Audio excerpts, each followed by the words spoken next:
Every team, every topic, everywhere. This is Believe.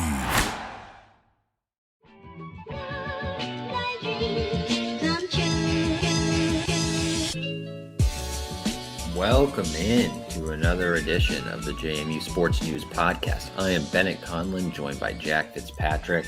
Jack, the Dukes are still undefeated. We have a basketball season coming up here. Soccer teams look good. Pretty cool. It's a great time to be a Duke.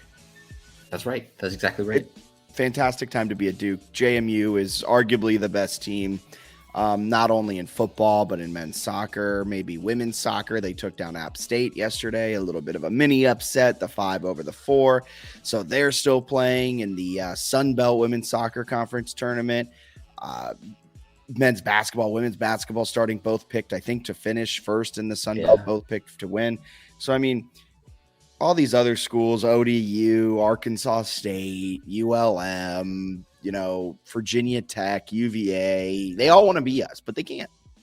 That's exactly right. It's also a great time to be a 3-Notch customer because they have Minuteman Mondays, $3 Minuteman pours every Monday. Tuesdays, you get half off the cases at Valley Clubhouse. Folks, this scroller, this ticker is going quick today. And every Friday, you can go to 3-Notch in Harrisonburg for the first half Friday, a new brew weekly. We love 3-Notch. We're stoked they're supporting us again through this season. And we're now in the same month that we will have a live podcast at the 3-Notch Harrisonburg location, November 17th, 5 p.m. We'll be doing a little live podcast, which may serve as more of like a Q&A type thing, but we'll figure that out as we go, and can't wait.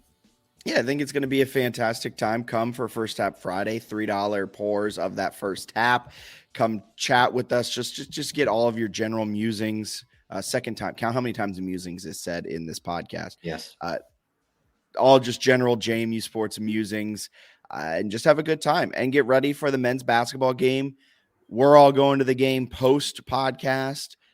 Take in that JMU Radford game on Friday, and then heading out to the App State game on Saturday, and then maybe taking in the women's basketball game on Sunday as well. A full JMU sports weekend that you don't want to miss out on. And another thing you don't want to miss out on is the fact that the last of the major pro sports leagues is off and rolling, and college basketball is ready to go as well. BetOnline remains your top spot for all of your live betting action and contests. NFL, college football, UFC, and NHL are in full swing. BetOnline is your number one source for wagering news, odds, trends, and predictions. All the hoops betting action, along with every sport available at your fingertips with both desktop and mobile access anytime. Head to the BetOnline website today and remember to use our promo code BELIEVE. That's promo code BLEAV for your 50% welcome bonus on your first deposit. BetOnline, where the game starts.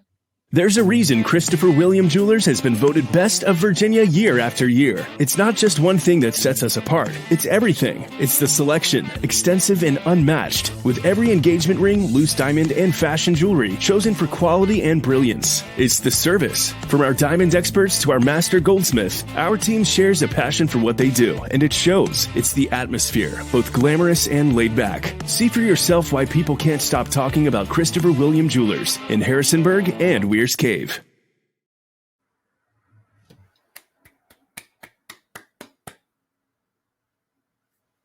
And now, folks, we'll move into the football portion of the podcast, which you seem a little starstruck. Is everything okay? Was that not playing for you? Like, again? StreamYard, I guess, glitched on my end, and I was just hearing you heard it again. Talk as the ad was blaring in my ear. No, mine ended. I heard the ad. I was all clear to go. Weir's Cave, boom, boom. They're both glamorous and laid back. Hard to achieve both, but they've done it. And yeah, I was ready to talk about JMU beating ODU in football. Yeah, I mean, yeah, my computer's been acting very weird recently. You know when you like haven't turned your computer off for like a week and it starts to get really slow? Yeah. That's perfect. Kind of where I'm at. Should be a perfect podcast. Yeah, so everything is off to a great start. Can't wait. This is the start of this game is much like the start of the ODU game back on last Saturday, homecoming night. JMU, a 40-yard deep bomb. That was kind of what our ad reads were like. And then the next play was an interception, much like me forgetting or hearing so many different things all at once. Yeah. Pretty crazy. It was only a 30-27 win, which is frustrating for me because I was pretty excited to come on here and gloat about all the people last week who were like, 20-point spread. That's crazy. I know better than Vegas. And it's not even really Vegas, right? Because like it's just like the computer algorithm that's probably located in like Massachusetts for DraftKings. But no, I thought they were going to cover the 20.5 points. I thought JMU was going to win this game by $1 billion, but credit to ODU. I thought they looked pretty good. And JMU sort of played like early season JMU. I don't think they did. You don't think so? I thought it was very much early season-esque. I do not think so. I also think JMU was on the precipice of covering that spread each and every time they scored. After they went up 14-3, every time they scored a touchdown, and this is a huge credit to ODU, ODU answered right back with a touchdown of their own. And then if JMU didn't have a good drive, ODU didn't have a good drive. It was a very weird game in that sense. Yeah, they did an impressive job. I was impressed with them, and their scheme is awesome. Right? I don't know if awesome's the word I would use because it strikes fear into me now for the next 10 years, as long as Rain is there as their head coach deploying that offensive scheme. Because Ronnie, show some respect. Is that how you pronounce his last name? Yeah, it's gotten me for a while. And then I heard it like 25 times and I had to double check like 25 times. I was like, that can't be how that's It's spelled Rahne, right? Yeah, and that's somehow Ronnie. All right. Yeah, I know. But whoever they got a guy from Fordham whose name I just should have looked up before. Grant Wilson. Yeah, but the offensive coordinator is also from Fordham. Oh, is that why they brought in him? Yes, because Grant Wilson had played like no football at Fordham, so that he just knew that he could like execute the decent game plan. But they put the receivers basically out of bounds, which maybe at the end of the game was maybe too much for one of the receivers who lined up like 7 yards into JMU secondary, cost him 10 seconds. But they're so wide that they create like a nice little numbers advantage in the middle to run, or they run a bunch of like little just one-on-one stuff against your DBs. It's like tough to stop, especially if you're JMU, where it puts your corners in a lot of one-on-one situations. Or like wide out stacks where you're running like the screen, but they perfectly time it. And I think JMU fans would say that it wasn't perfectly timed, but looking back, I think it was perfectly timed, where the front receiver doesn't engage in the block until the pass perfectly get borderline. It's very close. Stuff, yeah, very close. But I don't think it ever really was. And with that, then all of a sudden you have two corners, and essentially the front receiver is taking both of them out of the play, and the wide receiver screen can pick up 7 yards before a player really even gets anywhere remotely close to tackling them. But I really think that game was more the fact that ODU is good and that we all undersold them. I think JMU, like I said, was on the cusp of blowing it open a few different times, but ODU, credit to them, was able to bounce back and play really well. But I don't think it was early season JMU creeping back into it. I think it was more so just a really good college football game. They played a really similar game to that of their Georgia Southern and Marshall game. In that, I mean, first down success rate was very similar. They're passing it still a whole hell of a lot more than they run it on first down. And despite having a 34% success rate on the entire game on rush plays, they had a 66% success rate on first down runs, the best mark of the season. So I think this team has progressed really well. Since the bye week, they flipped the script. They've been passing it a ton on first downs. And I think this game was just more so the fact that the scheme that ODU runs is really hard to stop. I agree. I think there's a strong side to that argument. The thing that gets me is like the way we view JMU now is like they're like a top 25 team nationally. Yeah. If 24th ranked USC beat ODU at home by 3, I'd be like, oh my God, they're such a fraud. But I wouldn't be like, that scheme will test you. I'd be like, wow, they have a terrible defensive coordinator, which they do. And I'd be like, oh my God, like how could they Well, only you know what the win thing is though? by I think 3? USC would be in a 3-point game at home against They might, ODU. right? They beat Cal by a point. Th- So I guess that's maybe Is that much better than beating ODU by 3? Like, no, 'cause honestly.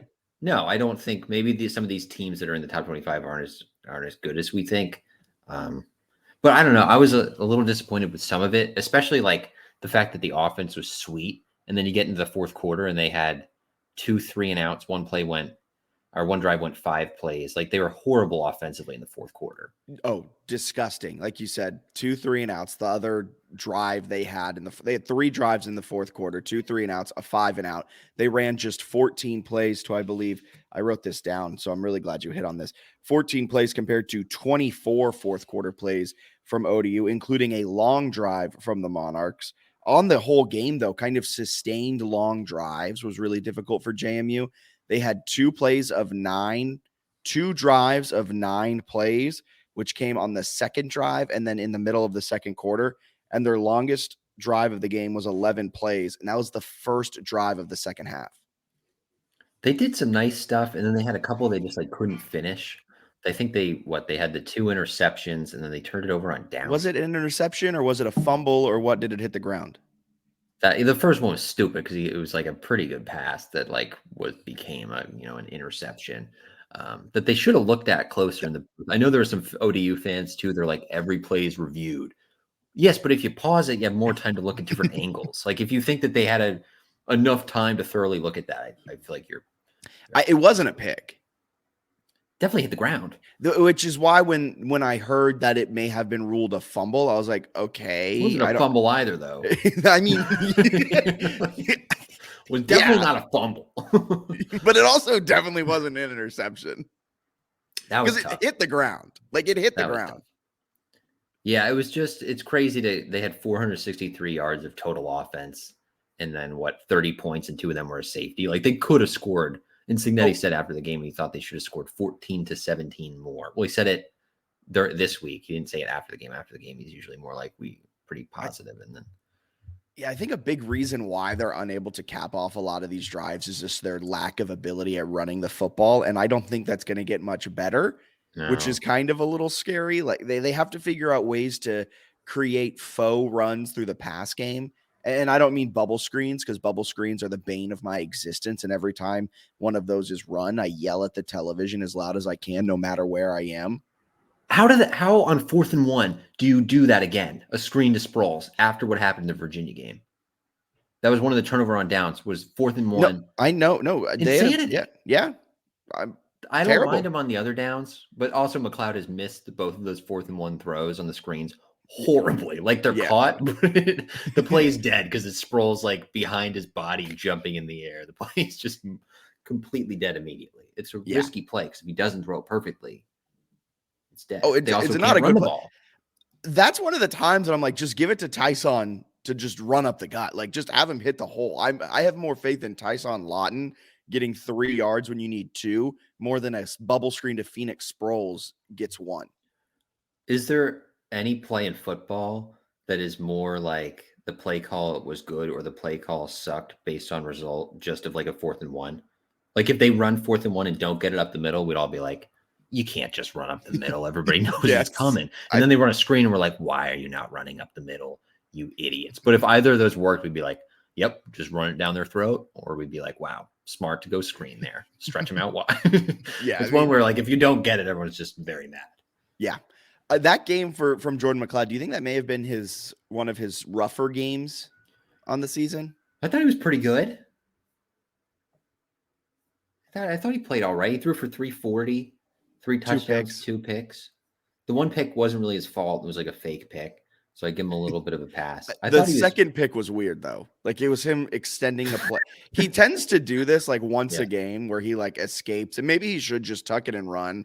But like tries to put on his Superman cape and rolls out. And I think he just threw like a lob pass looking for a random person and was right to ODU.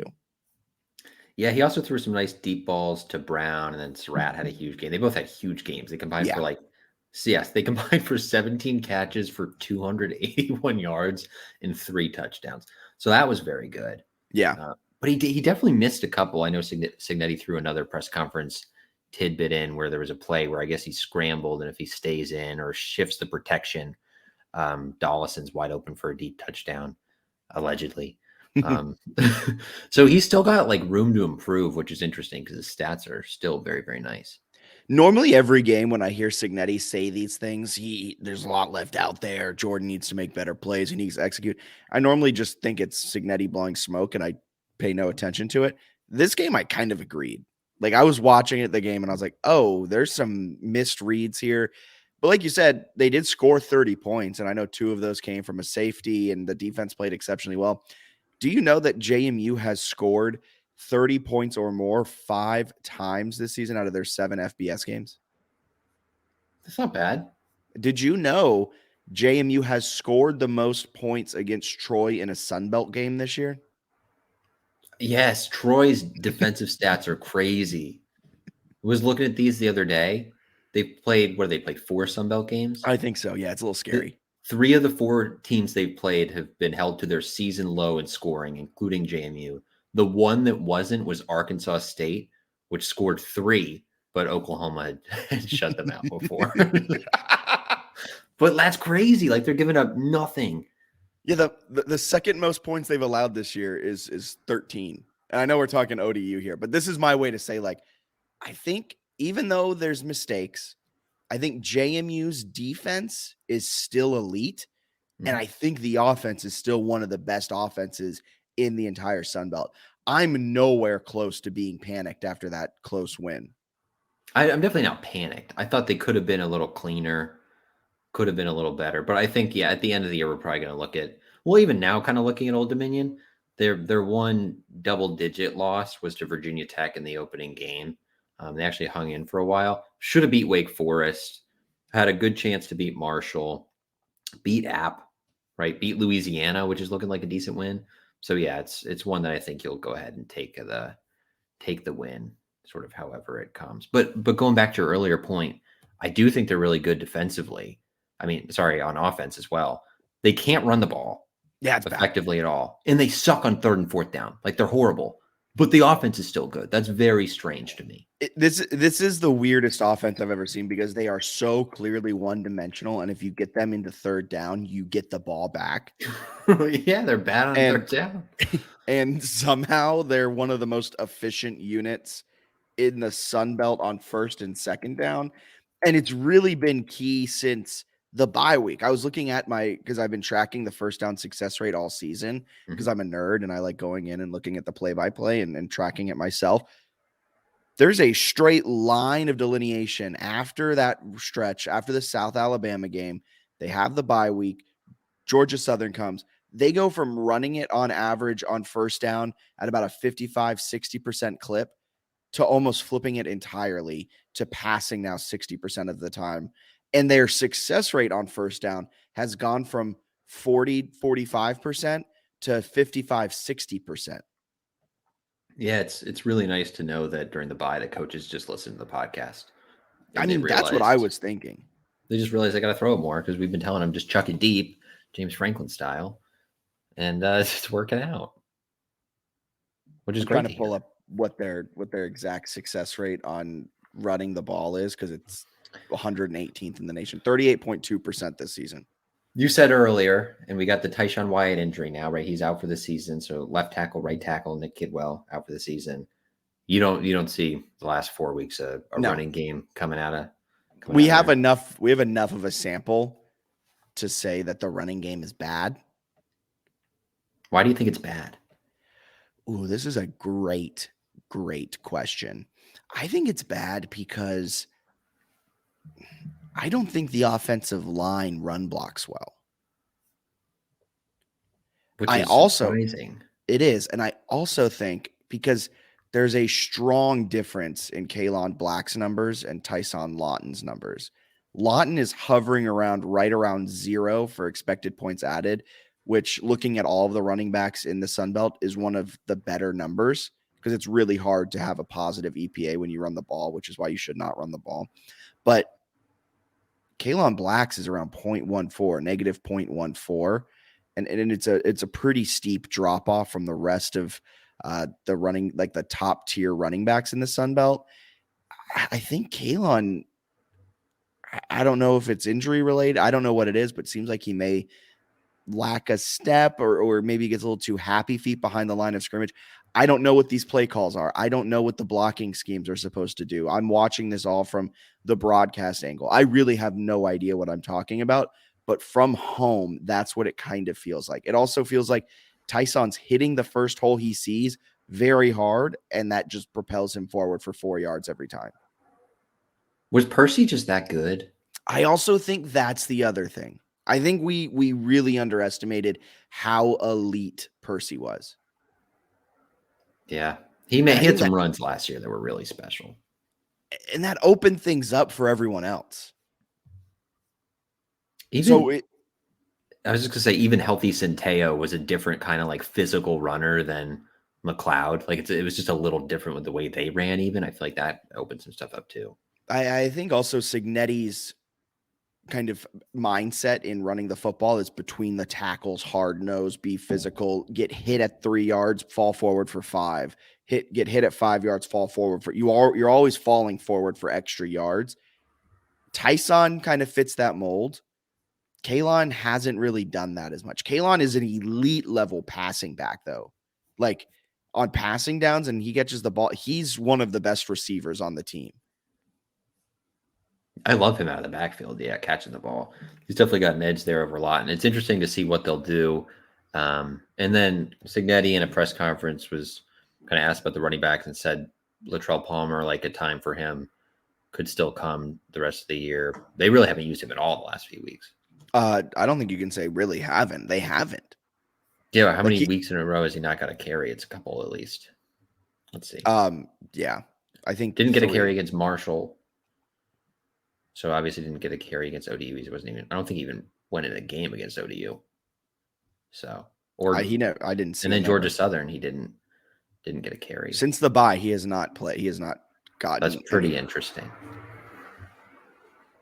But John Appleseed said on our YouTube comments, play calls are kind of predictable. That's also a good point where it feels like there's not a ton of creativity in the running game.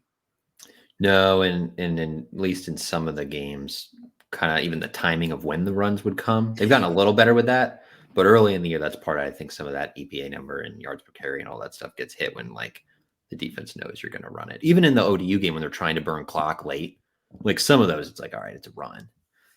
Directly. Which again, I really like. We saw a little bit of it, the end around to Dollison. We've seen moments of it, but I want to see it more on a consistent basis. I really, really want to see them try and incorporate the pass game into the run game. And what I mean by that is not bubble screens, but maybe a guy in motion and a quick forward pass, a shovel pass to him to get him out into space, get Dollison on quick slants, maybe run a little bit of that. And you can't implement this at this point unless it's already been practicing, but like a double stack where the receiver goes forward and kind of runs what ODU runs. Something to get your guys in space without having to get mauled after 2 yards. Be nice to see. Definitely be nice to see. You mentioned the defense, though. Quite pleased with the defense. They gave up some big plays, but overall against the scheme, I thought they hung in there well. Jalen Green had another huge game. 9 tackles, 3 tackles for loss, 2.5 sacks. Jack, you putting him in the Heisman conversation because JMU fans are floating him as a Heisman candidate. 15.5 sacks, leads the country. No FBS player with 20 sacks or more in a season since Elvis Dumerville in 2005 for Louisville. Does he lead the country in sacks? Didn't think we were eligible. Yeah, that's so true. But okay, so sacks. The Heisman talk, yes, he is having an otherworldly year. He's having an all-American caliber year. He is not having a Heisman year, mainly for these few reasons. The precedent has not been set for this. Since 2000, an offensive player has won every single Heisman, with 19 of those being quarterbacks. This is a quarterback award. the last and only primary defender to win the award. I don't know why I put only in there. The last primary defender to win this award Well, was Charles. yeah, I added that when I was editing. But he's the only one to ever do it who plays like defense as their primary position. Back in the day, like old days, like some linebackers got it. I didn't see that in the Heisman list when I looked. Oh, okay. I think they might have been running back, linebacker, like dual hybrid. Guys. But yeah. That's like it's nobody wins it on defense. And a group of 5 player has not been a finalist in my recent memory. Yeah, I can't remember anyone. So like he's having an otherworldly season. If he finishes with 20 plus sacks, he should be getting all of the media attention he deserves. He should be on every single All-American list. He should be first team everything. He should be Sunbelt player of the year. Not defensive. Like his impact on the game, he is the most impactful player in the entire Sunbelt.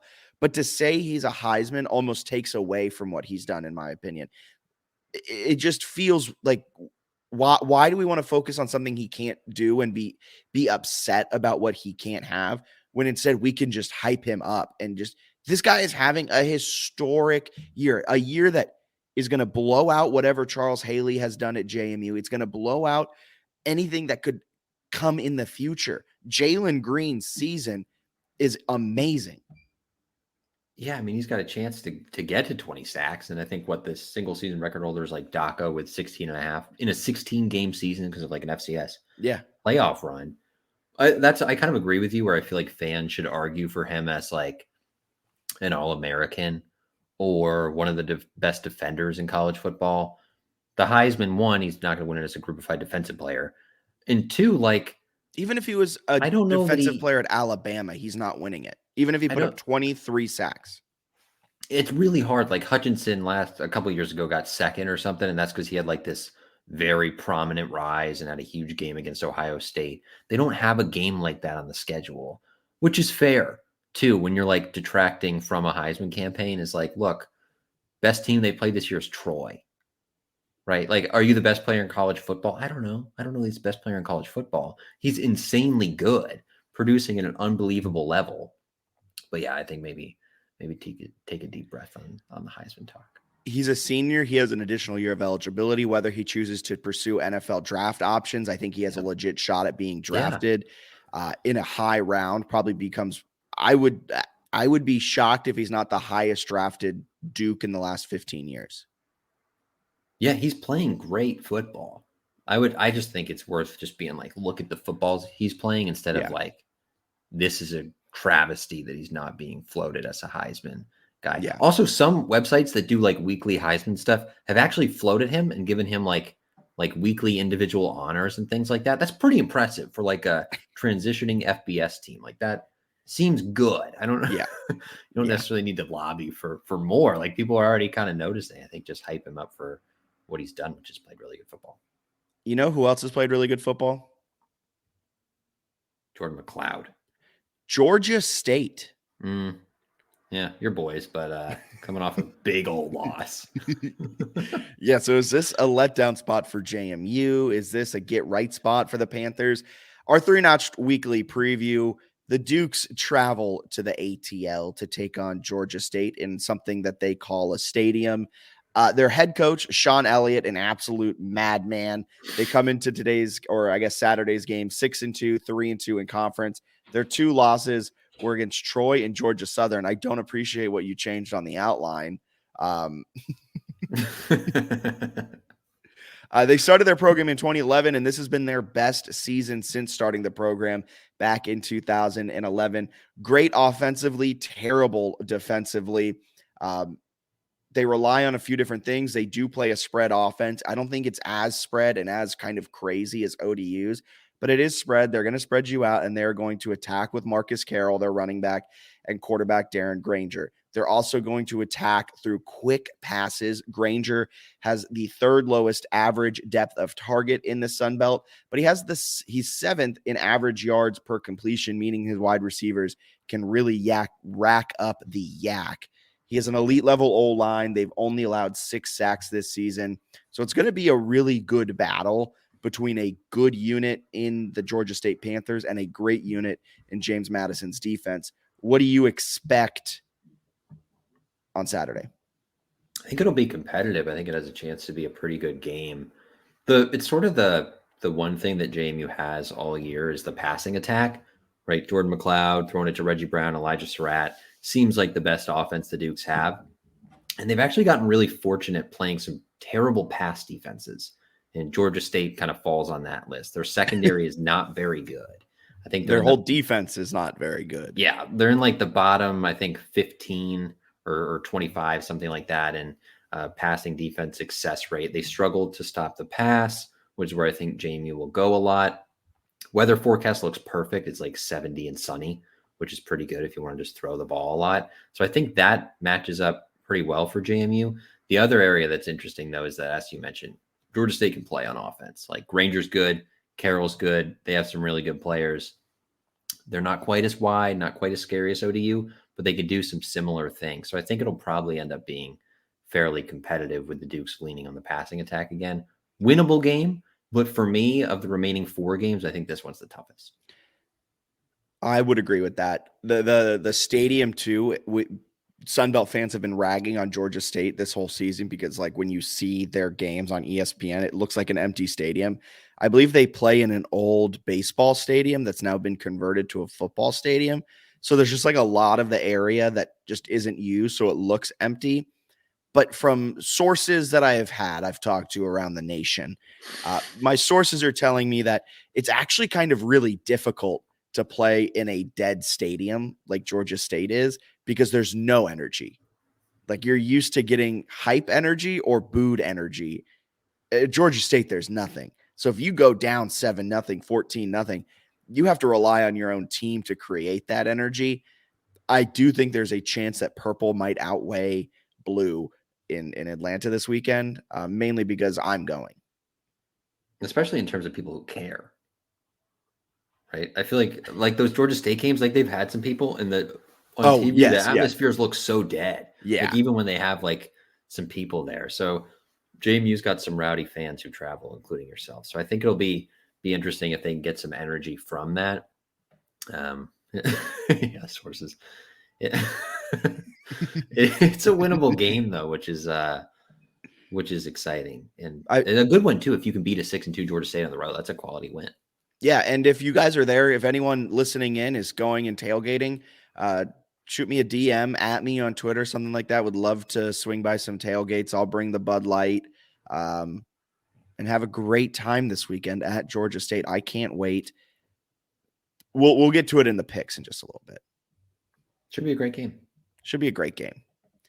That brings us to News or Snooze, presented by Christopher William Jewelers. Bennett will give me 3 quotes. I'll say if they're newsworthy or snoozeworthy. I have a feeling you're going to try and get me going here today. That's the plan. All right, here we go. Let's see. Here, this will be a good one. This is from Kurt Signetti in his weekly press conference. What's interesting about running the football, there was a time when running the football was the recipe for success. But if you looked at the top 10 rushing teams in the country and looked at their records, this is last year, that didn't really hold true.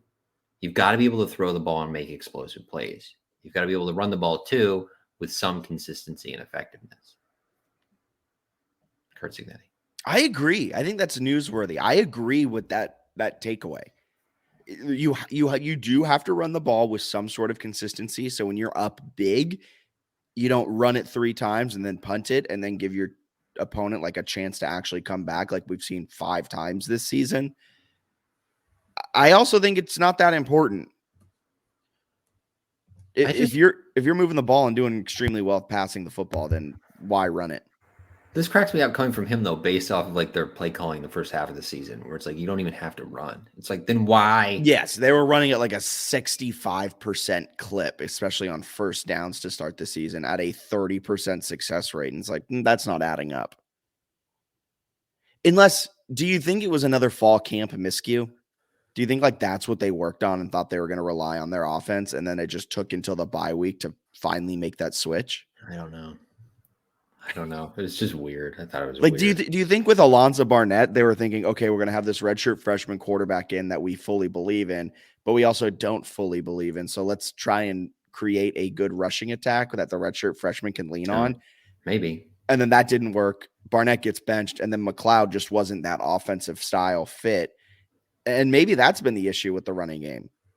They weren't expecting to be doing this running attack with McLeod. I don't know.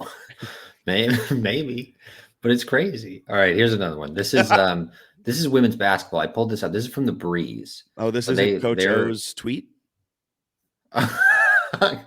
I'll do that as an honorable one. I forgot about that. Okay, this is from Sean O'Regan. He said this to the Breeze. This was not tweeted by him. Heaven Bristow could be the most impactful we have. People are going to buy tickets to watch her play. Thoughts on this? She also, I don't know that her waiver has been approved yet. Don't say that word. Yeah. Oh, JMU fans, when they get another waiver denial, or It's gonna Twitter X. It's gonna burn down. But what are your thoughts on Heaven Bristow maybe being worth the price of admission? Sure. Newsworthy. I've not watched any of her film. I didn't expect her to be like, I was expecting this to be the Peyton McDaniel show. She also still doesn't have the waiver. Ohio State transfer. The way he talks about her is that it'll be like season defining, like the waiver. So it's going to be interesting. You know what else was a season defining waiver? The football one. And look where we are. It's working pretty well. Yeah. They're getting a lot more press than they would have if they just gotten a waiver and we'd be talking about them. That's actually kind of a good point. Let's work in the Sean O'Regan tweet here. Coach O JMU, he tweeted, with the start of basketball season upon us, I'm deleting my social media accounts from my phone so I can give my 100%, there's a typo in there, so I can give my 100% of my attention to our team and family. Our accounts will still be there, but the accounts will still be there, but I won't see any messages at S. This is a really weirdly worded tweet until we finish in March. If you need me, call/text. Thoughts? What a weird tweet. Also, the end, if you need me, call or text me. Coach, we don't have your number. Steak Sauce replied, Coach, can you drop your number so I can hit you up when I need you? Shout out Steak Sauce. That's I saw when you sent that, and I died laughing. That's too funny. Yeah, I thought that was interesting. That was a pretty funny one for sure. I like that he says he's deleting it from his phone though, so like he could like get it on his desktop. Days over, yeah, he's reviewing some film, pulls out the laptop and just scrolls through it. What are those guys over at JMU Sports News saying about me now? Do you think it'll be like the Signetti thing where he's like, none of our guys are on social this week, we're locked in, like as they're liking our tweets?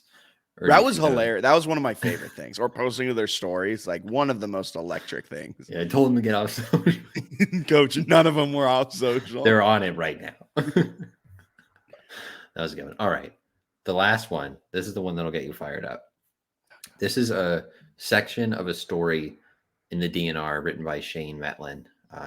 Relying on them for some content this week in our segment. Tuesday, a source with ties to Virginia Attorney General's office told the Daily News Record it appears likely that the Attorney General will file a lawsuit against the NCAA with the hopes of making the Dukes bowl eligible in their second season transitioning from the FCS to the FBS. Snoozeworthy. Doesn't matter. This is a bunch of hot air. This lawsuit, apparently, according to sources that I have on Twitter, are telling me that if you talk about a lawsuit, you can't sue. Didn't know where that was written in the law. Huh. Weird. And apparently civil litigation, his whatever, upset that he said civil litigation. So he went on with this is stupid. Oh, sorry, JMU sound off. Yes, JMU great sound interview off. by them. 30 minutes, interesting interview. Asked him some good questions. Didn't answer some of them or sort of ducked them. Oh, yeah, he's a politician. Right. It's his middle name. Interesting, though, that he's sort of talking about the lawsuit. Now we get this report that a lawsuit seems likely. I still need to see it. And I want to know what this lawsuit even is. Well, no, he can't say that. when you file it, you better say what's in it.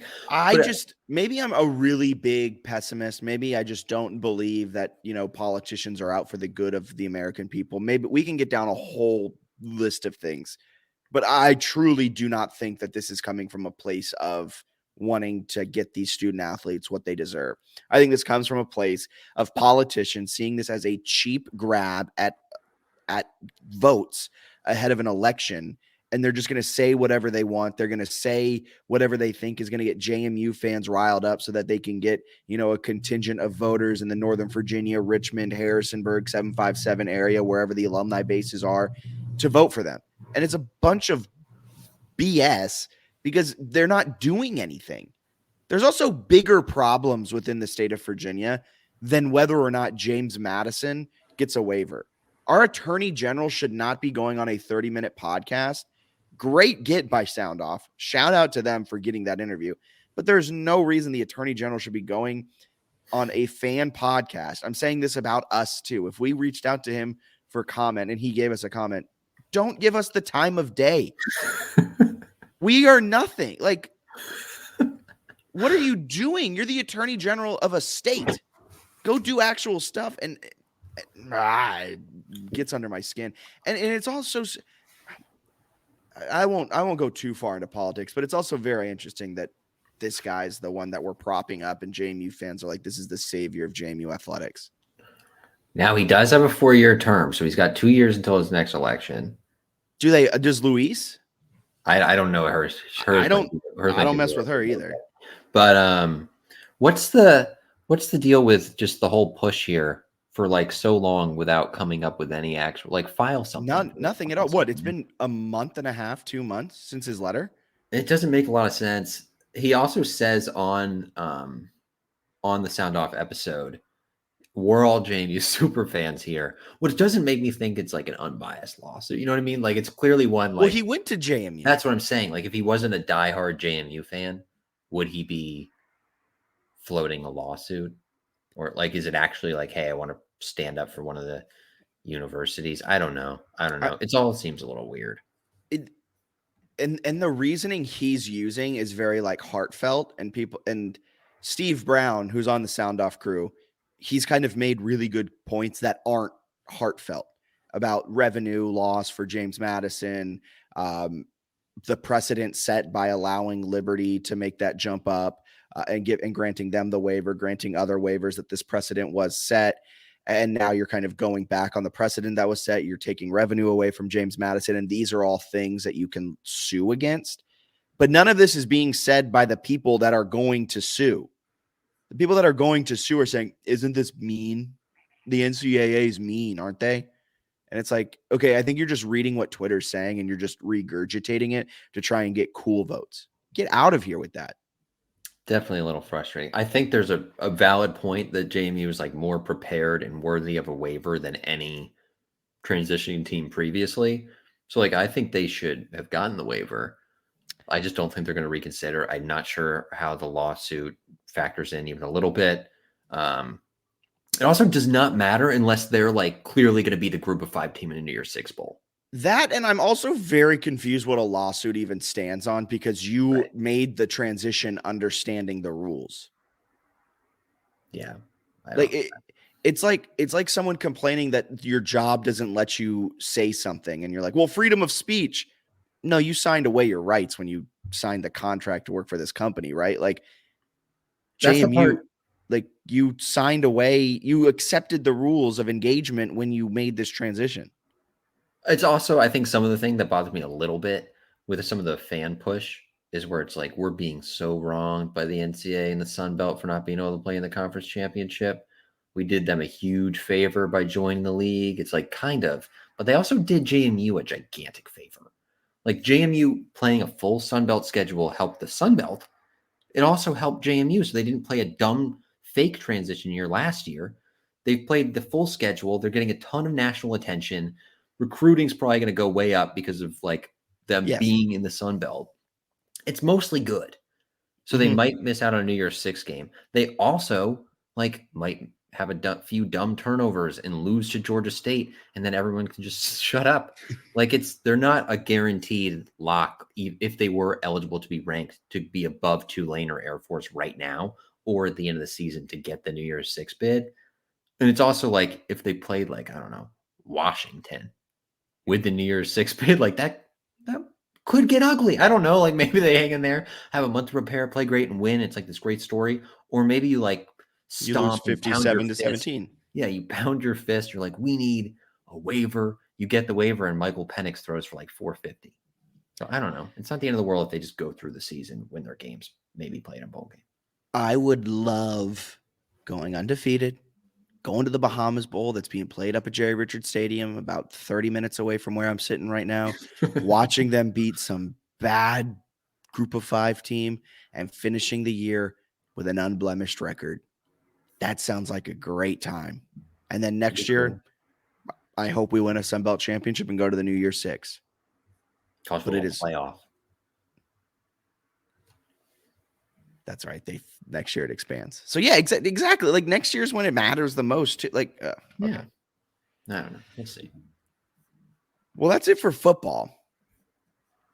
That's going to take us to our men's basketball preview. Unless you want to do pick'ems.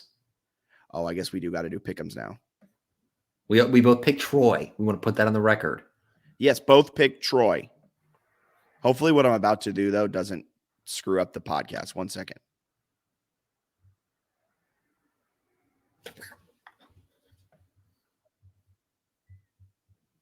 Kind of screwed up the podcast, but here we are. All right, Sun Belt Weekly Pick'em. What did you do? I just brought in the video file we're going to play here in a second. Good work.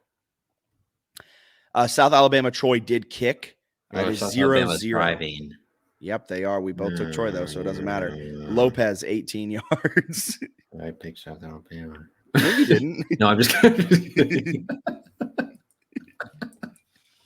But I am coming back. I am making a really impressive comeback that people are talking about all around the. I am kidding. People were stopping me at the grocery store the other day, and they're like, "Did you gain 2 games in Sun Belt Pick'em?" I was like, "Yes, that's me." You're correct. All right, Louisiana, Arkansas State. I'm taking Arkansas State here. Upset. What? Upset special. Yeah, I think Louisiana is a gigantic fraud, even though they beat South Alabama. I think Arkansas State isn't even a team. Butch Jones has them close to bowl eligibility. I think they should extend him for a lifetime contract. All right, Coastal ODU. I'm going Louisiana. Okay. I'm gonna go Coastal Carolina. They don't have Grayson McCall. Is he out for season? They're talking about it in a way that makes it seem like he's not going to play for them again. But Guest was really good last week. I think they're scrappy. They have good receivers that I think will be able to pressure ODU. I think this will be a fun game to watch, but I'll go with Coastal. Coastal is a 1-point favorite on the road at SB Ballard Stadium in Norfolk, Virginia. Give me ODU. Yeah. All right. With the Monarchs making a push at a real chance to win the East. ULM, Southern Miss. I'm going ULM. I'll take Southern Miss. This is What one of are those. you doing? This is one of those games that I think the loser should have to go to Conference USA. The issue with that is that they probably win the league. So it's not quite the punishment you'd expect. But both these teams suck. Yeah. Respectfully. Yeah, Southern Miss is a 3-point favorite. Yeah, they'll win it. They're a great team. Still hunting for their first, both teams hunting for their first win. They're being hunted. They're dead. Georgia Southern, Texas State. This is a great game. Great matchup here. The East has really dominated some of these. I think this one could be a shootout for days. I think Texas State wins this one. I think Texas State bounces back. GJ Kinney gets the boys fired up, and they win a really fun one. Yeah, I agree. I think Texas State knows that they're playing for their kind of Sun Belt championship lives here. They're 2-point home dogs. The over-under is set at 68.5. An absolutely electric game that's going to be going down at San Marcos, Texas. Give me the Bobcats of Texas State to win that. Marshall App State. I'm going to go with Marshall.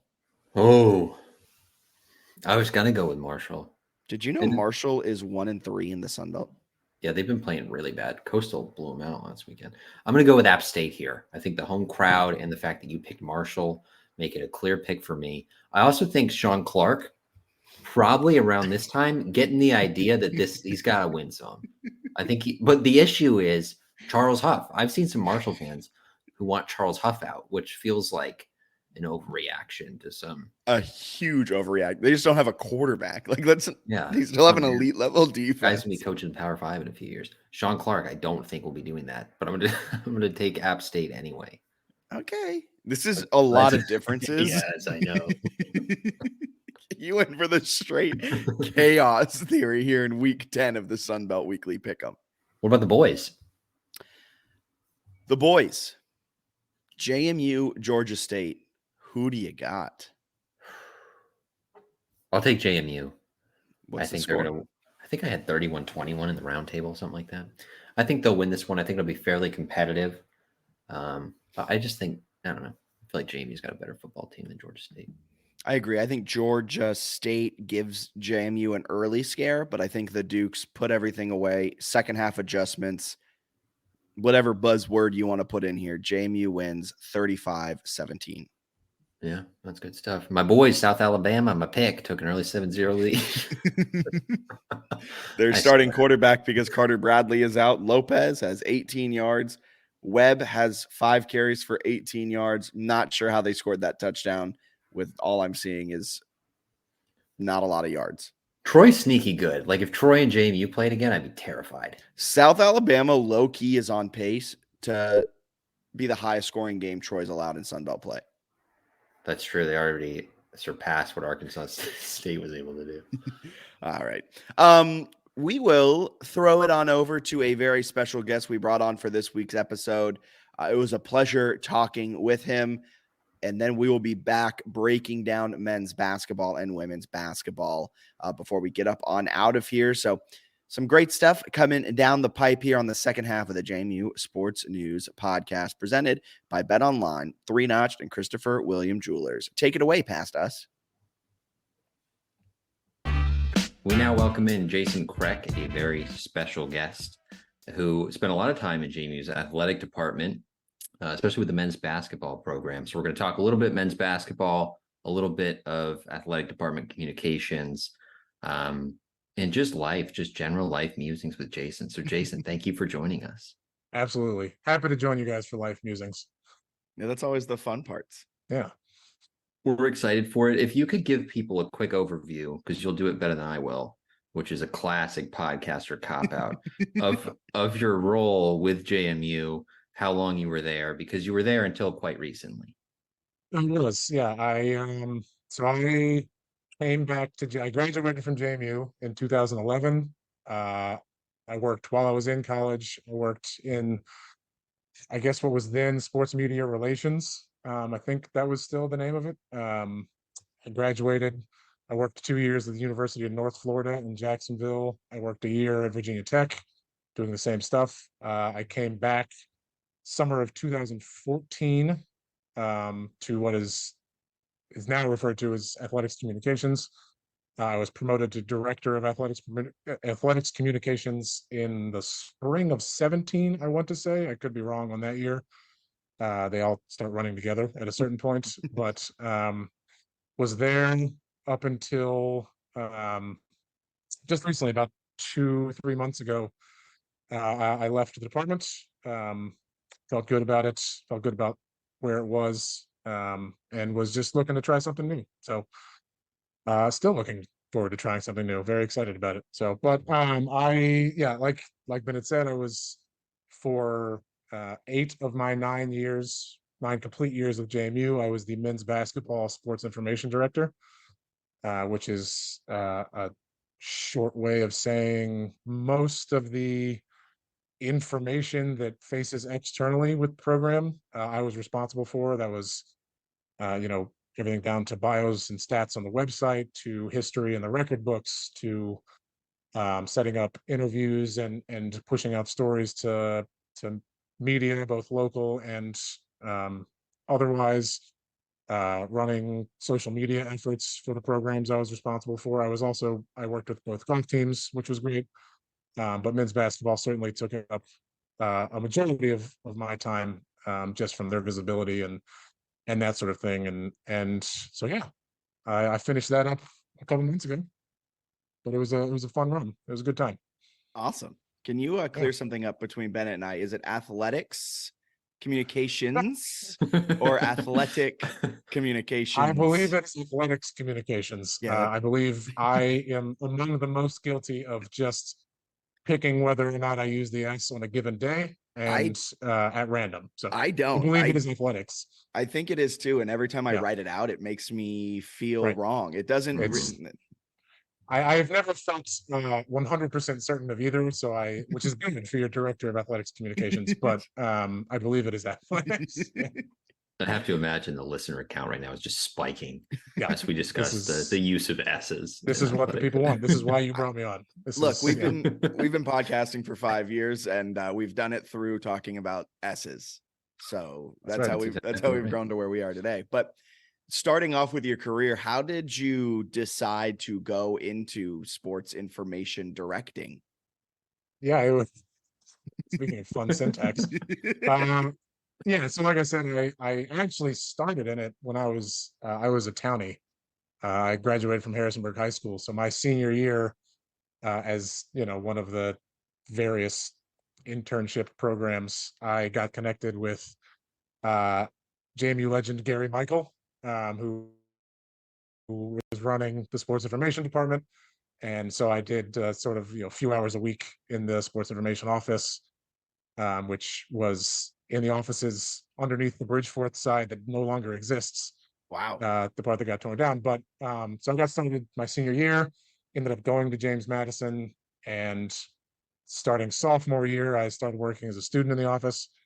As I kept going, I had more and more duties, and it became something that I was pretty interested in. And just, I talked about sports recreationally, so I might as well get paid for it, right? And so it kind of just grew from there as I learned more of the business, and frankly, as the business expanded. SIDs today do not much different stuff, but more and different things than even I did when I started in the business, 10, 12 years ago. So that's kind of how I got started. It was just a thing that I liked doing, and jobs presented themselves, and I kept working my way up and getting jobs that I wanted and that sort of thing. So it was just kind of a natural fit. I was a giant nerd, and I loved sports, and that worked out perfect. So yeah, we're talking to two giant nerds. Yeah, that's exactly. Yeah, right. I mean, all of those things as a compliment. Yeah. The men's basketball duties. Tell us more about those, and the travel aspect is one that I was interested in. Going to road games, sort of what's that like from a working perspective, but also the chance to be a JMU alum, sort of watching the men's basketball team on a regular basis. I imagine was pretty fun. Yeah, it was very cool. It was a very, for the most part, a very positive part of the job. You get to, I went to JMU. I loved going to JMU men's basketball games. I was a fan first and foremost, and so to get the opportunity to travel with those guys, and you get to know the student athletes, and we've had some just awesome guys as JMU men's basketball players the last 9 years that I've been there, and we still do. They're still on the team. So that was awesome. But the day-to-day is, there's a lot of, that's one of the biggest thing that's changed. Even when I came back, and even my second year back at JMU, I started as the men's basketball contact. And even then, social media was significant, but it's nowhere near what it is now. It's just gone through the roof. And so the day-to-day is a lot of, you're updating game notes during the season. You're, for those of you that don't know, whenever ESPN flashes something on the screen of, oh, this is the fourth straight game, he's had 20 plus points, that comes from an SID's game notes. Any notes like that, streaks, career highs, all that good stuff comes from game notes. So we're updating those during the week for the most part. We're setting up interviews for previews and feature stories and all that stuff. And then, especially in the last few years, social media is such a massive part of recruiting. The 16 and 17-year-olds that the coaches and the the staffs are looking to bring in, or that's how their first contact with the program after a coach's email or a coach flags them down at an AAU tournament is usually to check Twitter and Instagram. And they want to go somewhere that's going to show them off. They want to go somewhere that seems cool. They want to go somewhere that's successful. And so kind of finding a way to fit that message onto social media is a massive part of the job now. And the best SIDs are ones who can figure out a way to take what the coaches are selling and what the players like showing off and putting that out to all the stakeholders, recruits, donors, the media, fans, everybody who could be checking on Twitter and Instagram. So it made for a lot of different tasks and a lot of different tasks all in one day most of the time. So yeah, and part of those tasks and part of probably a lot of stuff happening throughout was the move from the CAA to the Sun Belt and the travel aspect of it. I'm always so interested in the behind the scenes logistics of travel, because you knew how to get to Delaware, you knew the Towson road trip, like everything like that had been done for so many years before. And then all of a sudden you're going to Hattiesburg, Mississippi, Troy, Alabama, and you've never that wasn't on the non-conference schedule all that often. So what was that travel switch like from an SID perspective? Very different. And yeah, I didn't ask this and I forgot to address it. And so, yeah, it was, in our old league, it was convenient because there were 10 teams and we had travel partners. And so you knew you were doing the Northeastern Hofstra swing in one weekend, and you were doing UNCW in Charleston in one weekend, and that sort of thing. And, that was nice. And it was handy because, admittedly, there were some good cities. We got to go to Boston. I love Boston. Everybody loves Charleston. You get to go to these spots that are pretty good. I could do without Hempstead, but there were cool people there. And so, the change to the Sun Belt was very different from a travel schedule because we didn't have set in stone travel partners. And so there were a lot of instances, we did the first Sun Belt road trip we did was, I guess this was this past year, so it wasn't the first one, but was at Georgia State and then at Marshall. And what am I talking about? Of course it was the first one. I'm telling you, all these years run together. I sound like an idiot. I did this for a living, but so yeah, it was the first weekend. It was at Georgia State and then at Marshall, and that's not a fun drive at all. And you only have one day in between. That was a drive? No. So that was the first private jet that we took, a charter jet that we took since I've been a member of JMU men's basketball. And so we had a couple of those, and that's where travel costs go up the most. It's more plane rides, but it's, sometimes you got to get from point A to point B faster than American Airlines can take you, or faster than United can take you, or something like that. And so we're sponsored by Southwest, actually, so faster than Southwest can get. Listen, whatever gets you the free miles, I'm fine with plugging whoever you want. But yeah, that was the interesting part. Is it became much more. It honestly kind of made the team a little bit tighter because, we were on some very interesting road trips. We had early in the year last season, I think we spent like 19 of 23 days on the road in the non-conference because we went, see if I can do it from memory. Clearly, I'm so good at this. At Buffalo to at Hayward, was this last year? I don't remember. I'm pulling it up. There was definitely the Buffalo road. It was game. Buffalo to DC. I think it was Howard, but I'm not 100% on that. Was that? Yeah, probably. And then we got back and immediately, like 2 days later, left for UNC, played at UNC, and then stayed on the road and went, because it was Thanksgiving break, and went down to the Charleston tournament. The Savannah tournament. And so it was just a long time on the road, and I think that probably hit the team. It made them pretty close, and you're with these guys one way or another. It made the support staff really close.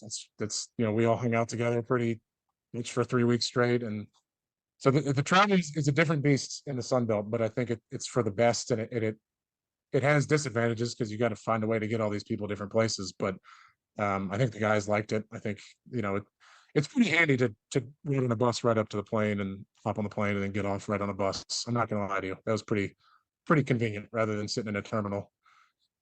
Yeah, that is nice. Yeah, fact check. You were in fact correct with those. I also love that that stat where it's like us at home watching the games. We're like, why are they not playing consistently when they've been on for like Yeah. three Makes consecutive so much weeks? sense that last game. Stuck in your own bed like 4 nights in the last 3 weeks. It gets a little weird, but yeah. Makes sense. It makes sense Very how tough, yeah. when the refs were 30 minutes late to the one game that I forgot even who Well, it was. listen, And then that Coppin State game, we have to do the podcast again some other time to just give a full breakdown of the Coppin State trip.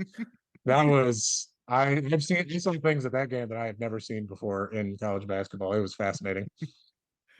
But yeah, that was an 11 a.m. game, and yeah, nobody told the refs and told them it was 11 a.m. and good times. Good times. Quite the experience. Yeah.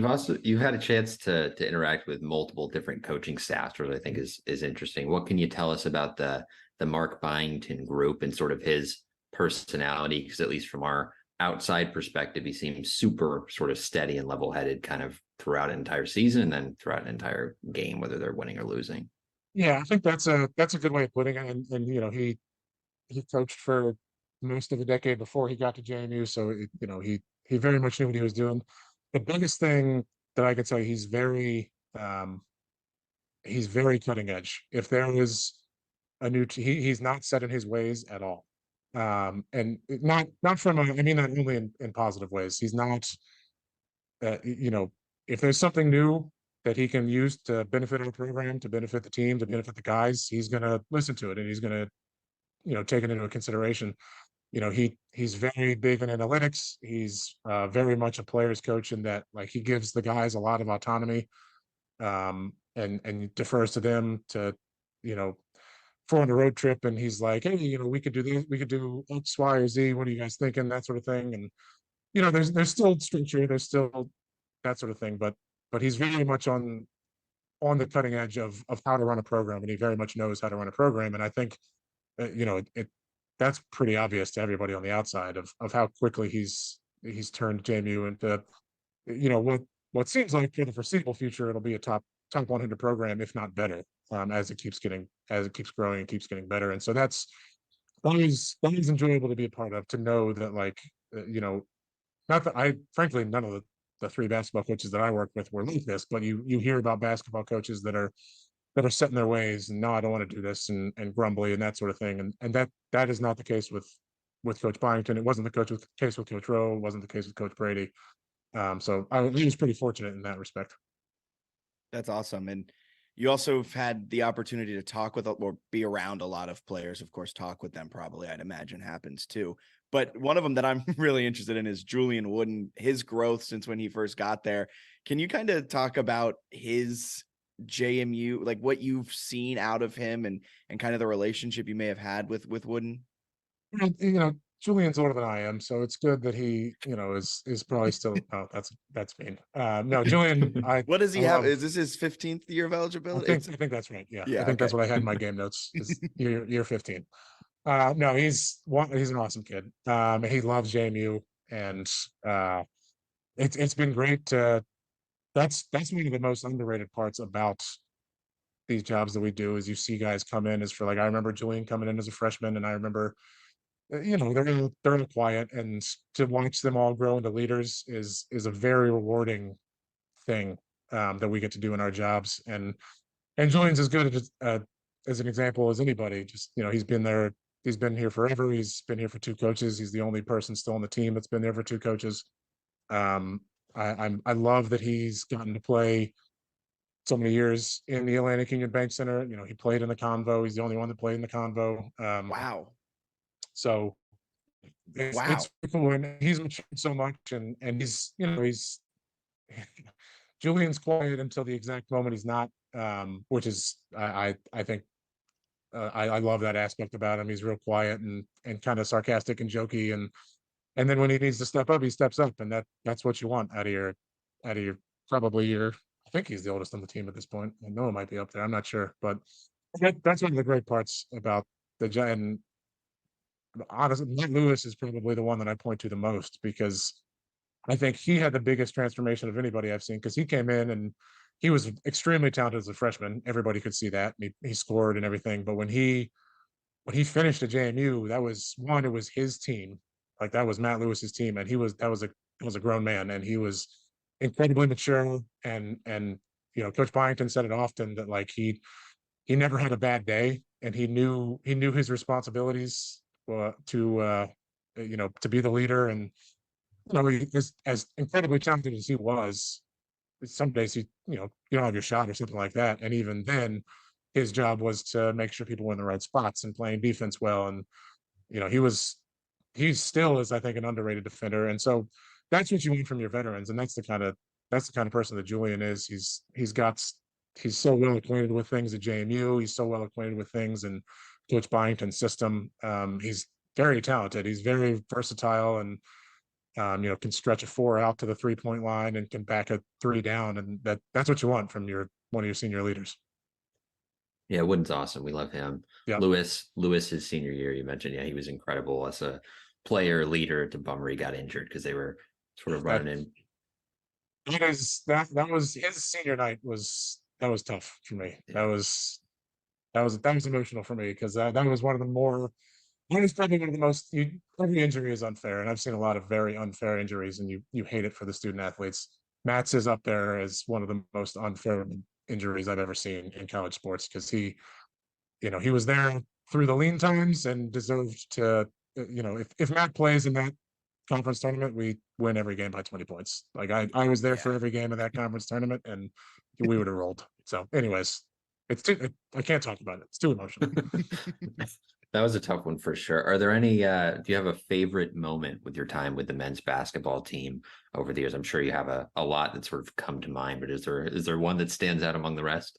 There are a lot, and the one that stands out among the rest is very simple, because it's probably a lot of people's. But that Virginia game in Harrisonburg was it. I was talking to a couple people after the game, and that had been around the program like I had for a long time, and I told them it felt like the culmination of a lot of people busting their backs to kind of pull JMU men's basketball up and to where we know it should be, and to have it all come together for that game. My friend was like running around before the game and like making sure everything's in order, because we had more press for that game than most of the others, obviously, and I was making sure everything was straight, making sure everything was good. And I can't remember if it was one of my friends in the department or if it was one of the, I won't name him, but one of the longtime media writers, and they were just like, "Hey man, relax. Like, you give yourself 5 minutes and like just take it in, because you need to, like, busted your back for so long for this. You need to look at this too." And so I did, and I was very thankful for it. So to see that play, like I was the men's basketball SIDs for games in the convo where I could very clearly, I was in the other end of the scorers table, and I could very clearly hear what we were saying in the huddle, because there was nobody in the gym.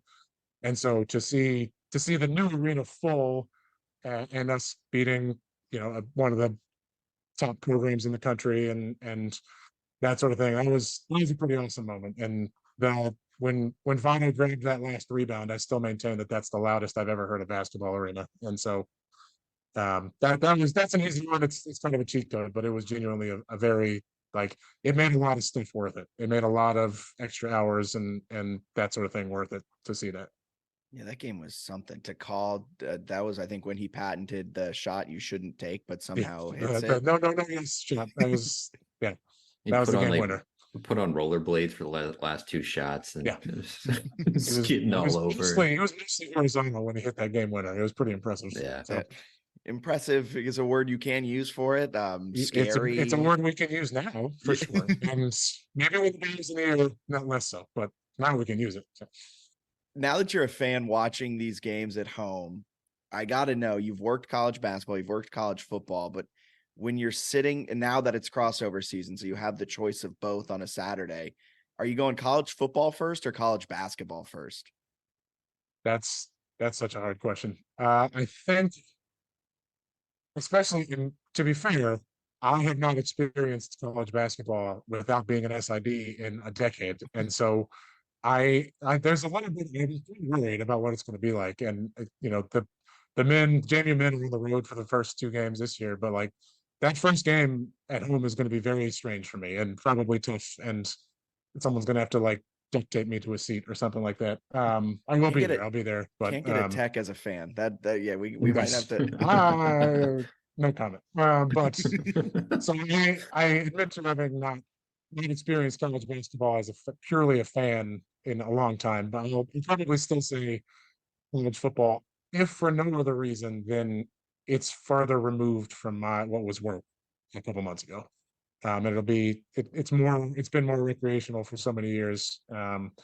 It'll probably be college football until I get used to it, and then I'll have to reevaluate sometime in the winter and just see if I've adapted to being a fan. Yeah, we'll loop back. Yeah, that's fine. fair. Yeah. Yeah. Quick follow-up. What was it like working, having sort of that JMU fandom, also having to work the game? I imagine there were certainly many times when the fandom wanted to come out. What were the tricks and tips to hold it in? Yeah, now your fandom pretty much constantly wants to come out, and I was I was pretty bad at keeping it swallowed up and professional. Um, yeah, there were times. There's a very famous clip of me. I think it was Matt Lewis's buzzer beater at Hofstra to force overtime, where I Yeah. essentially come up out of my seat, and you see it on the broadcasts on the scores table, and that's not okay. So if you're looking for advice for me to control that, I am absolutely the wrong person to ask. I'm terrible at it. It was very difficult. It was very difficult to conceal frustration with refs. It was very difficult to conceal excitement for awesome moments. I was very bad at it, and you would think I would have gotten better in 8 years. And if there was progress, it was minimal. I will fully cop to that. And now I just get to say whatever we want and cheer and that sort of thing. And I've been at a couple of football games as a fan now, and yeah, I'm learning. I'm learning how to be a fan. It's great. My hot take is that I think SIDs should be treated like coaches, where you can get excited and go a little crazy. And I make it easier for the people after me because I was just awful at it. So imperfection. My last question is a very important one. You've worked a lot of games in the box and at Bridgeforth, at the Atlantic Union Bank Center, at Convo. Pre-game meals. Best pre-game meal you've ever had, whether it's at JMU, it could have been at that school in Blacksburg or maybe down in Jacksonville, but all-time best pre-game meal. Oh my gosh, that is such a hard question. I know I'm gonna forget. There's a 3% chance I'm gonna say something and then someone will text me and be like, "Oh, you forgot this," and it'll be, of course, that's the answer. There were a couple places down south that did barbecue really well. Ooh. I think I was at the SMU football game as an employee. I don't remember what they had as pregame meal. I remember we had incredible barbecue the night before. I'll say that. But that feels like a cheat code in Dallas. But gosh, the tough thing is especially for games in Harrisonburg, especially basketball, I was ringing around so much that a lot of times I didn't get pre-meal, which was not. You didn't miss out on the Papa John's all that much. We had missed those phone calls, but we had some really good barbecue at a couple home basketball games this past year. We kind of expanded our menu, and I got some good reviews about that. I'm trying to remember specifics, which is very bad of me, and I apologize to whichever blatant one I've forgotten. But it's barbecue is probably my favorite food. So the times that people are like, "You had pulled chicken," I'm just like, "Great, I will eat enough to put myself in food coma for the first quarter." That sounds wonderful. That's probably the pick. Is anybody that had slow cooked meat of any kind. Good answer. Yeah. It's a cop out, but I'll take it. It's like family feud style. Good answer. Good answer. Yeah, thank you. Can't go wrong with any of them. Yep. Before we let you go, you have tweeted some good stuff about just college athletics in general now that you don't have any limitations on your tweets, really. So where can people find you on the internet if they want to follow along? Yeah, I tweet things for the most part until that site, goes into the fire permanently. But I tweet things at Jason Craig. I also am on another podcast that me and my buddies do about college football called the Wheel Route Podcast. That's a great name. Available. Thank you. It's the best route. We figured we needed to. It was aspirational. But yeah, the Wheel Route. It's me and a couple buddies and talk about college football. We make some make some picks, talk about the goings on and whatnot. So that's the main places I'm trying to, trying to stay firm, trying to lay low, trying to ration my hot takes a little bit. But those are the spots you can find them if you're interested. I don't know if the Perfect. wheel route. I don't know if the wheel route's the best route though. I'm a fan of the It play is. action seam, tight end Yeah. seam. It's a good one, but It's not the wheel listen, route. we've consulted the science. It's the wheel route. All right. Well, I'm thank a you so shovel much. pass guy. Oh, shovel pass. Yeah, I don't know if it's really a route, but I like them. The 2 yards and then stop and turn around. So it's Yeah. good. That's my personal favorite. Well, thank you so much, Jason, for joining us. We appreciate the time, and good luck with the wheel route. I appreciate it. Happy to join you guys. Looking forward to the basketball season. Thank you, guys. We're back. You're muted, but that's okay. We're back. Thank you so much to Jason for coming on the podcast, talking about his experiences in SID, giving some really interesting insights into it all. I think the most interesting insight he gave was about the road trip last year for men's basketball. I didn't realize they were on the road for so long, and it makes a lot of sense why they kind of laid an egg against Valpo. Yeah, some inconsistency there when you're traveling as much as they were. I think it's easy to expect college athletes to just be great every week, and then you remember that they're college kids traveling, doing a lot of different stuff. So it's easy to be really inconsistent, which is kind of what makes college sports so fun. Yeah, exactly. Taking a look at what to expect we'll start with men's basketball first this season. It's a team led by Terrence Edwards. They have a few big-time transfers joining the roster to go along with Noah Friedel, who's coming off of his career worst in a three-point percentage, but looking for a rebound year here in 2023. Who should JMU fans really keep an eye on for this upcoming basketball season? Everyone. Okay. It's like the same thing that they do with Byington every year, where they're maybe 12 deep. So I don't know exactly. Without a player taller than 6'8". Yeah, so they don't get huge again. So TJ Bickerstaff, I think, is a pretty important name to know. Boston College transfer, also started his career at Drexel. Good rebounder, good post player. He's going to get a lot of minutes. Justin Amati came back and suffered a leg injury, so he's out for the year, which means you're also probably going to see Jalen Carey, a true freshman forward. I think he's 6'7", 6'8", but he's got a lot of size in terms of weight. So they list him at 6'8", 245. So a pretty Dwight Wilson-esque kind of body. Good player. Jarrell Roberson has some length. Do they give him 6'9" on the roster? Yes. Yeah, I guess they give it to Bickerstaff. So maybe a little taller than some seasons. They've got some good players I'm excited about this season. And then a lot of transfers that maybe will be good. I don't know. So they brought in Bryant Randleman, who's a guard who can defend and get out in transition, but he's 6 of 40 his entire career from three as a guard, which is 4 seasons. So that's he doesn't shoot threes really. Yeah. Michael Green, Robert Morris transferred, probably going to be the starting point guard. Quincy Allen, ton of talent, right? Top 100 recruit back in the day, which was 2 years ago. Went to Colorado, didn't play, had a hip injury. They have Raekwon Horton, College of Charleston transfer, who was a role player for them. And then, of course, they get, you mentioned, Edwards. They'll have Julian Wooden, Noah Friedel. So, they've got a lot of guys who could be good. It's just the same thing they have every year where it's what's the rotation going to be in February? Yeah. And if they match up with another dominant big like they did in the Sun Belt tournament against South Alabama, granted, they did a good job of kind of keeping Kevin Samuel out of it, but because they had to commit so many bodies to stopping him, it opened up a lot of space on the floor. So that'll be really interesting to see. What are your expectations for JMU this season? Is it to win the Sun Belt regular season and get a berth in the NCAA tournament? That'd be cool. Is that your expectation? I would say that's the goal. I think my expectation is sort of the same with football, where I want them to contend for the Sun Belt title. If they're last year, what were they, 4th? Yeah, they were 4th and then made the semifinals. Maybe a little bit disappointing if they do that again. I think you'd love to see them be top 3, maybe make it to the final. We'll see.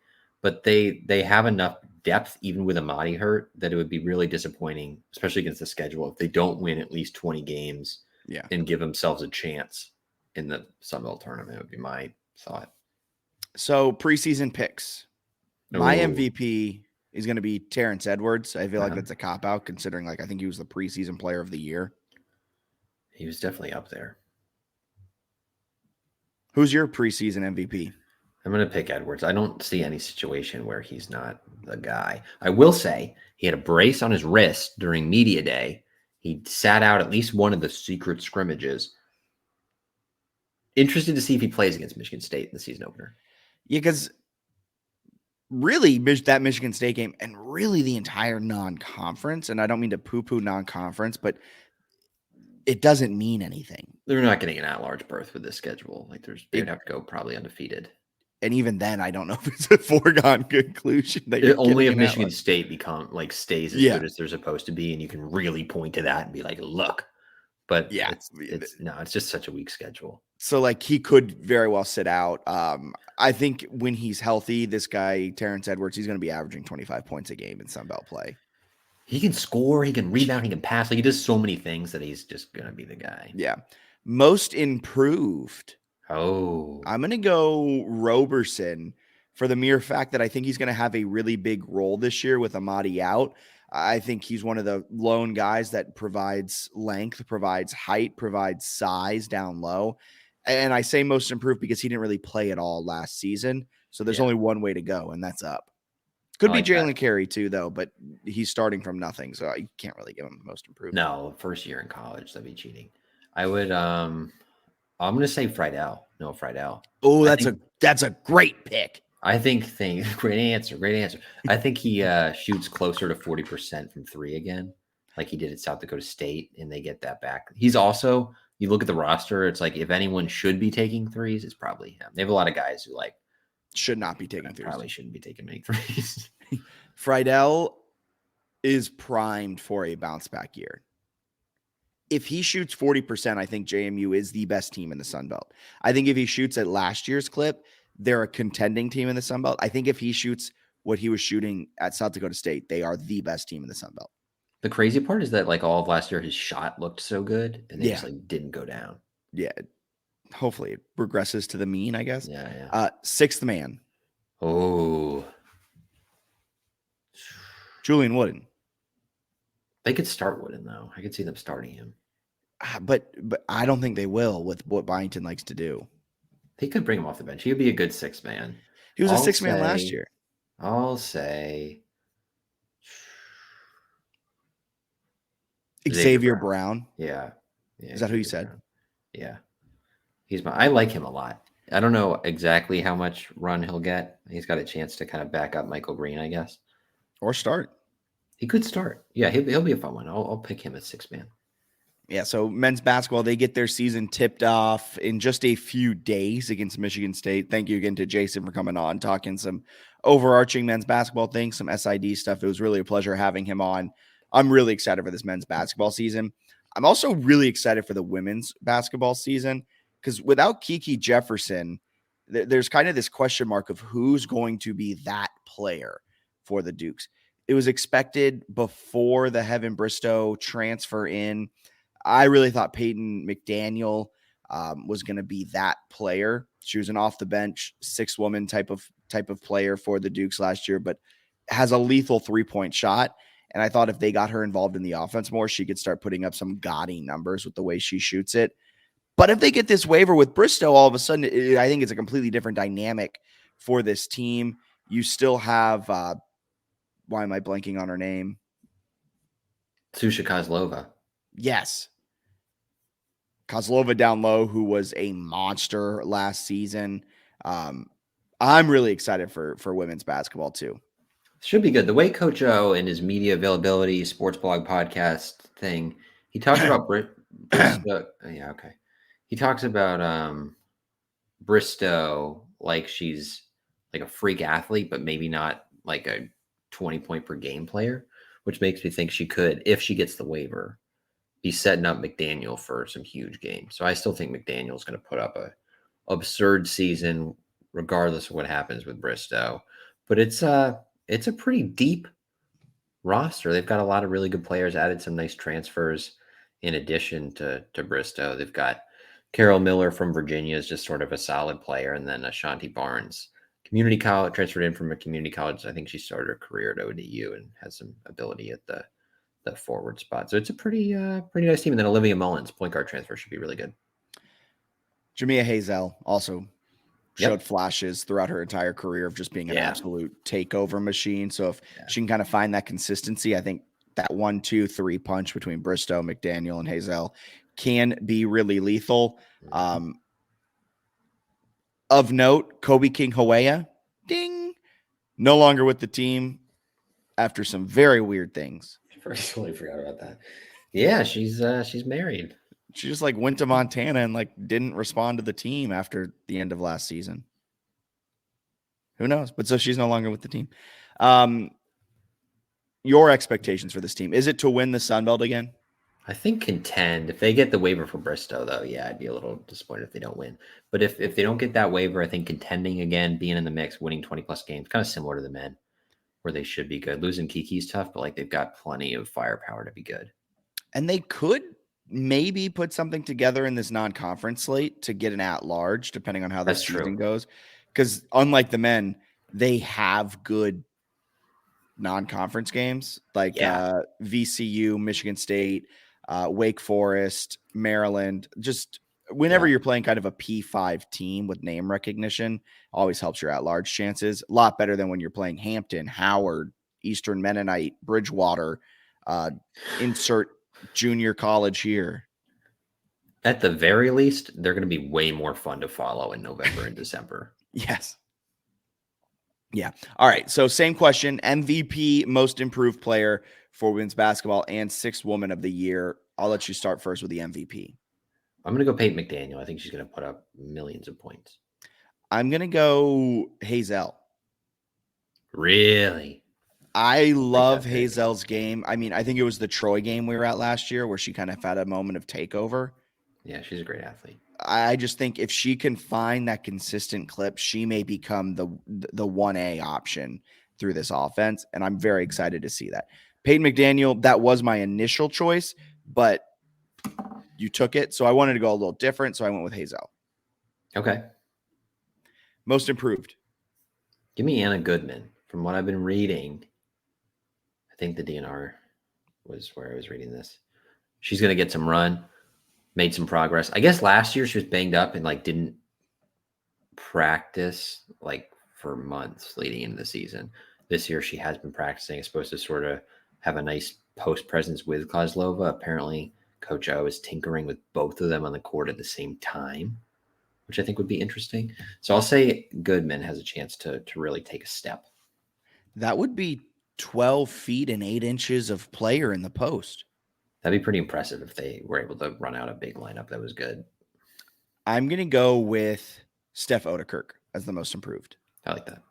Steph Odekirk last year played in a career high 34 games, started a career high 22 games last season, a career high in minutes as well, but had career lows in field goal percentage, 3-point field goal percentage, and really didn't outperform rebounding as much as you would have expected with her jump in minutes.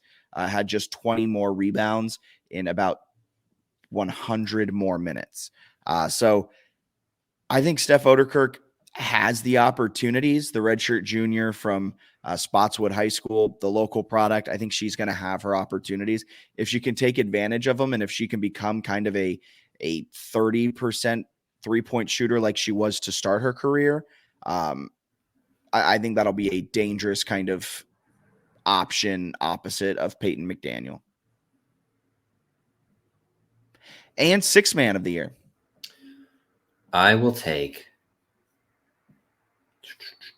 Carol Miller, Virginia transfer, grad transfer, covered her at UVA.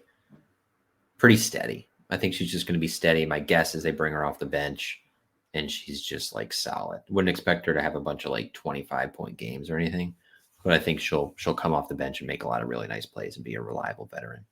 I want to go either Chloe Sterling. Oh, I like that pick. Or Ashanti Barnes. Yeah, I think those are great picks. I'm going to go a mix of them. My final pick will be Chloe Sterling just because we've seen her in action just a little bit. But I think the sophomore point guard has an opportunity to really build off of her freshman year. Appeared in 26 contests, had about 7 minutes played per game. I think she can take a step forward and be a really pivotal point guard coming off the bench and providing a lot of facilitating action for the Dukes. Love it. I mean, this has been a behemoth of a podcast. And we got to do listener questions. Okay, that's what I was going to ask. All right. Hold on, I want to fire these at you. I want to make you answer some listener questions. This might be our longest one of the season. Yeah, this is a long one. Sorry, I was reading something. This is great podcasting. Here at the minute, the hour 36 mark, and it just goes silent. Hold on, folks. If you've made it this far, congratulations, because you wanted to listen to your questions. Okay. Here we go. Daniel Merriman, first question. Terrence Edwards stat line prediction for JMU men's basketball, Michigan State. I assume that's what it was, or it could be just his season, I guess. From Daniel Merriman? Yeah. It might mean season. I don't know. Stat line, he's going to finish with 21 points per game. I'm going to say on the season. Yeah, 21 points per game, 7 rebounds, 3 assists. Okay. 16 points per game, 6 rebounds, 5 assists, 2.1 steals, 0.7 blocks. I hate you. Okay. One of the questions was from James Hemphill was just to talk about soccer. Did we do that sufficiently? No. JMU men's soccer took down the number 1 team in the country, the UCF Knights. Huge massive on the road. So a massive resume builder. Can literally not get a better win than that. So they're at large considerations very much in play now at this point in the season because of their strong non-conference play. And now as they head into the Sun Belt tournament, they're riding a lot of momentum going into that massive, massive win against UCF. Who would win if Charlotte and JMU played in men's soccer? Charlotte. Okay. Disrespect. It would be a good game. I haven't watched enough Charlotte soccer as I've watched every You're single streaming JMU during their games. I haven't watched enough JMU soccer this season, but like Charlotte's defense is elite. That'd be a fun one. Yeah, men's soccer maybe a little tournament spot would be pretty cool. If Charlotte and JMU somehow found their way to play each other in the NCAA tournament and it was like relatively close, I might have to find my way there. Yeah, that'd be pretty cool. We also have volleyball postseason coming up. Women's soccer we hit on a little bit. They got South Alabama top seed on Friday. Not good. That'll be tough because they're not really a scoring team, but they play good defense. We'll see what happens there. Field hockey season is almost over, and then we'll dive into a deep dive there. Maybe just myself in the winter. And golf seasons, they're waiting till the spring. Yeah, I think cross country finished 2nd out of 13 teams in the Sun Belt Championships. Big time. Yeah. All right. From Patrick McGrath. What are your thoughts? Field McGrath is handled pretty good. What are your thoughts on how our O-line will hold up considering the injuries / moving parts?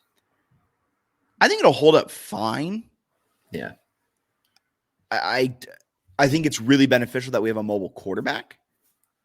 And I think the run game already sucked. Yep. So I don't think they're like all of a sudden going to allow like 3 sacks a game or anything like that. I think they'll be fine. Tyler Stevens has been a solid rotational guy on the line. It's not like they're putting in some inexperienced freshman. No, I think he's a redshirt junior who has 8 career starts and was supposed to be the future left tackle if we had stayed in the FCS. So I'm not worried about that. Nope. Bringing in Josh Toner a little bit too, who's got plenty of experience. They'll be fine. Yeah. All right. From Alex 092975. Alex, bunch of numbers. Well, I have a feeling that's probably his birth date. September 29th of 1975. Oh, like meaningful numbers. That's tough on me. All right. Who do you think will give JMU the most fits? This is a good question by Alex as well. Who do you think will give JMU the most fits? Darren Granger at quarterback, Marcus Carroll running back, or whoever Lewis is, the wide receiver, or someone completely different? Also, who steps up the most in this game on offense and defense? Quarterback Darren Granger will provide more issues for JMU's defense. In the past, JMU's defense has struggled just a tad. We've talked about it almost every time they play a dual threat quarterback. If they can slow down Darren Granger, I'll stop talking about it. I swear, I'll stop. But for the time being, Darren Granger, he has a lot of designed runs as a quarterback. He has the autonomy to do what he wants in that offense. He's an experienced dude. He remembers what happened last year. I'm really worried about what Darren Granger is going to do to this Dukes defense. And I think Jordan McLeod is going to have to step up offensively, and he's going to have to go toe-to-toe with arguably the best quarterback in the Sun Belt in Darren Granger and Jalen Green for the defense. Yeah, it'd be nice to see Green. Or Chauncey Logan. Be nice to see Green finally produce. It'd be nice to see Chauncey Logan produce. I agree, though. I agree on the Granger. I agree on all counts. All right, from Mangy Dog. Coaches haven't figured out third downs yet. The conversion rate is 30. Conversation. Yeah, I know. I gave him an assist. 30.77%. Next to last in the Sun Belt. They tagged the Sun Belt just so the Sun Belt's aware that like we stink on third downs. Fix this. Waiver. It parallels the rushing game, fourth from last. Now another offensive lineman is down. Is 12-0 possible hobbling along this way? Good question. Look, they've gotten to 8-0 this way. So, yes. I would agree, especially one of the games is UConn. You can pretty much just like slap your knees with a hammer before the game, go out there and still probably beat the Huskies. So I think they got a pretty good chance of if they can get through this one. Yeah, and like that's a great question, though. It is a great question, yes. But they've gotten to this point undefeated in they're 5-0 in one position. They've done enough. And to what you've said, they're pretty good on first and second down, right? They're great on. They're one of probably if they kept that conversion rate, JMU, the amount of first downs that were converted into first downs, I'd bet $5 that JMU is the best in the Sun Belt at that. Yeah. Okay. Here's a good one from Washington. Wizard season is basically what this is. They have two records, 6-2 and 1-3. I don't know Wizards. Oh, it's Ravens and the Wizards. Okay, got it. Anyway, how do you think JMU men's basketball fits together so many new faces this season? And their profile picture is the Baltimore Oriole. They are a Wizards, Ravens, Orioles, JMU fan. Okay. How do I think JMU's men's basketball will fit together with so many faces? I don't think it's more new faces than they've had in years past. And this is kind of the culture of mid-major college basketball at this point. If you're a coach that doesn't know how to make these faces fit together, you're not a coach. I think Mark Byington will get them all bought in. They've been having camp for a long time now. And you have kind of the vocal leadership roles that are kind of established. Julian Wooden has been there for a long time. Noah Friedell's in his second year. Xavier Brown, the point guard, is now a sophomore in his second year. You got Roberson. You got enough continuity between 2022 to 2023 that I think the Dukes will be fine. Here's what's going to happen. They're going to win some games early, lose some games early. Byington's going to say, we're still trying to figure it out. We're still trying to figure out our guys. Then they have a really easy stretch. Hampton, Coppin State, Morgan State, leading into the Christmas break. They're going to win all those three games by $1 billion. Then they're going to go on vacation for the holidays, come back and be a little sloppier. Byington's going to say, we're trying to get our feet under us after our holiday break, which threw off some cohesion that we're just starting to build. And then he'll start to like his team on February 1st. Sounds great. Bill Papp, bottom_9. Key to the men's hoop season. Outside shooting, perimeter D, TJ Bickerstaff inside, something else? Sure, all of it, yeah. I think outside shooting is going to be the real key. I think Noah Friedell regressing or progressing to his career mean is going to be massive. And from the reports coming out of Shane Metlin, sounds like, and I apologize for relying on him so much, but it sounds like that Friedell was getting used to the offense last year and he's used to it this year. Yeah, they need him and Wooden to shoot threes. Yeah. Grant Horan, very funny question. Bridgeforth with the record attendance, ready to admit we should complete the lower bowl. Haha. In actuality, I feel like JMU's viewed in two majorly different lights right now. America's team, let them play. Crybabies who don't want to follow the transition. Do you think it's better for the JMU brand to find a way to split the difference? Or do we continue to embrace the villain arc and say, love us or hate us, we don't care, go Dukes? I think only chronically online people hate us. And because anyone who's asking a question in this is also likely chronically online, like Bennett and myself, you're seeing a lot of the hate. But on a national perspective, I think we're loved. It's very localized, like Liberty or some Sunbelt fans who are like, shut up. And we're like, wow, people hate us. But the majority of fans, I think, are. Like, Matt Berry isn't going to go on an ESPN broadcast and be like, let them play. The NCAA disgusts me. If, there's a strong contingent that didn't like us. I would agree. All right. For Bennett Conlon, this has been a behemoth of a podcast. If you've made it this far, I hope to see you at the live podcast on November 17th at 5 p.m. And thank you for sticking with us. Man, I got to edit this whole thing. For Bennett Conlon, my name's Jack Fitzpatrick. You guys have a wonderful rest of your day. It's been the JMU Sports News Podcast presented by Bet Online. See ya.